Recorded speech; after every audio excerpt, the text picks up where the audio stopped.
Yang Merah ada 6 kampung yang terkesan lah. Sejangkang, Kampung Medan yang paling teruk kan. Dan juga Kampung Teluk. Ada 3 kampung yang terlibat. Allah. Takziah lah. Jadi saya ucapkan takziah pada tuan-tuan, puan-puan yang Allah SWT telah uji pada hari Rabu yang lepas. Saya doakan pada Allah SWT agar Allah akan gantikan kebaikan lah.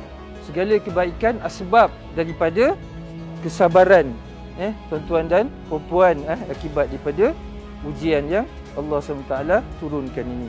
So kami datang pada petang ini selain daripada untuk bertemu mata dengan tuan-tuan dan puan-puan, dan sedikit saya cakap ni sebagai peringatan pada diri saya. Okey? Peringatan pada diri saya dan peringatan pada semualah. Kita sebagai masyarakat Islam memang kita diajarlah untuk menyantuni dan ada rasa cakna.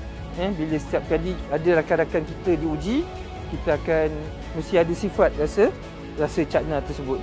Jadi saya harapkan dan berdoa pada Allah SWT agar Allah SWT berikan akan ganti yang lebih baik untuk tuan-tuan dan puan-puan. Apa saja yang kehilangan itu berkat daripada kesabaran tuan-tuan dan puan-puan, Allah akan gantikan dengan rezeki yang lebih baik, insya-Allah. My condolence apa ni? Siapa ni? Okey, siapa nama? Ha? Dan ni ada. Ni tengok ni siapa ni? Siapa?